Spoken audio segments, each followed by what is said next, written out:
You wake up with a scratch in your throat. Your head is pounding. You feel warm. What's the very first thing you do? You open a drawer, grab a little white pill of ibuprofen, swallow it with a glass of tap water, and go back to bed. It takes 5 seconds. You don't even think about it. We live in a world wrapped in sterile packaging, cushioned by pharmacies on every corner, and backed by thousands of years of medical science.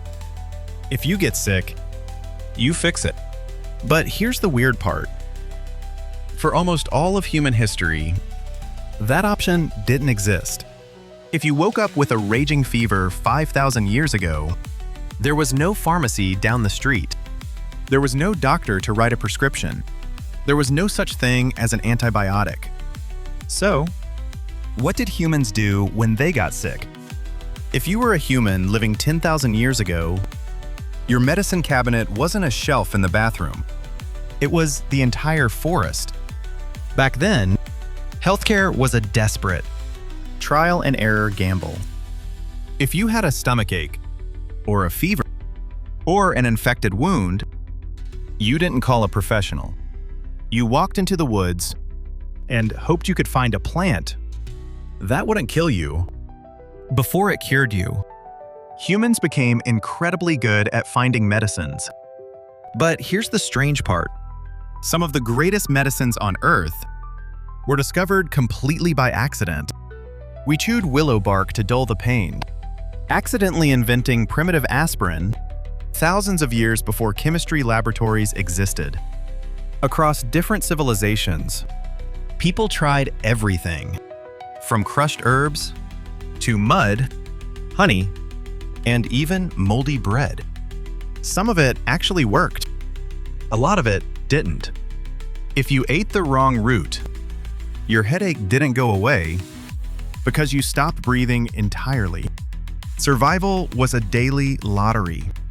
For thousands of years, these remedies were good enough. Then humans made one decision. That changed medicine forever. We built cities. Villages turned into towns. Towns turned into sprawling, crowded cities. And suddenly, the nature remedy wasn't enough anymore. Why weren't herbs enough? Because when you live spread out in a forest, a single sick person stays isolated. But when thousands of people live packed tightly behind city walls, sharing the same wells, the same air, and the same streets, disease doesn't just spread, it explodes. And when cities made everything worse, the question wasn't just, what herb fixes this? It became, how do we stop an entire city from rotting from the inside out? And that's when human medicine took a deeply terrifying turn. Imagine walking into a clinic in ancient times. You've got a bad fever. The local healer looks at you, nods wisely, and decides your internal fluids are out of balance. So, what's the solution? Leeches. Dozens of bleeding leeches, strapped to your skin to suck out the bad blood. Why did doctors use leeches? Because for centuries, medical treatment wasn't about curing you. It was about surviving the cure. And strangely, leeches weren't even the worst treatment. If leeches didn't work, the prescriptions got worse.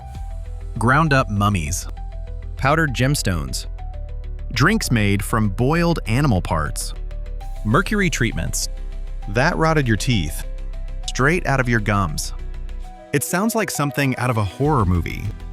To them, it was cutting-edge science. It was a nightmare, wrapped in confidence. And it got even worse.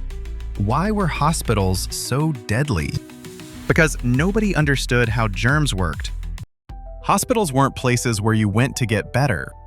They were places you went to die. Imagine it. You are lying on a dirty floor. Blood stains the wood.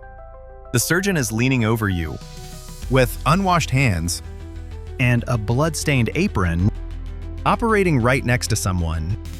Coughing up blood? From advanced cholera.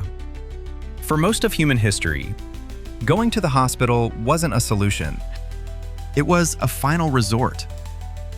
Humans were building magnificent cathedrals, writing brilliant philosophy, and mapping the stars while losing more children to a common fever than modern wars ever claimed. We were helpless against the microscopic world.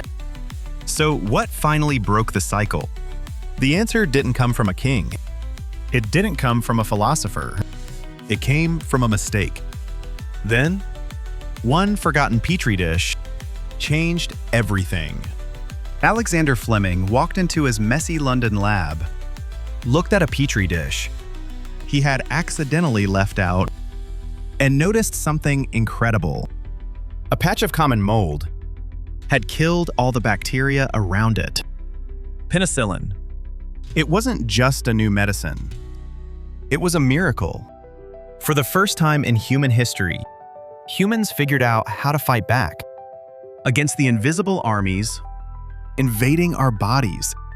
We built sterile laboratories. We invented synthetic drugs. We turned medicine into a silent, systematic defense shield. And that's the part nobody talks about. Why do we trust medicine so much today? Because we forgot what the alternative looked like. Think about the sheer contrast. Somewhere 10,000 years ago, a human lay on the dirt floor of a cave, burning with fever, chewing on a bitter leaf, wondering if they would see the sunrise. They never knew what bacteria was. They never had a sterile bandage. They lived at the absolute mercy of biology. We decided we wanted more. We decided we wanted to live together, to push our lifespans past 40, to conquer the invisible plagues. That shaped our ancestors' lives. We turned the terror of nature into the comfort of modern medicine. Tomorrow morning, you'll wake up with a scratch in your throat. You'll open a drawer, swallow a small pill with a glass of water, and go back to sleep. That's exactly how civilization planned it. The greatest shield in your home is the one you never see. Because the best medical progress in history is the illness you never even had to fight.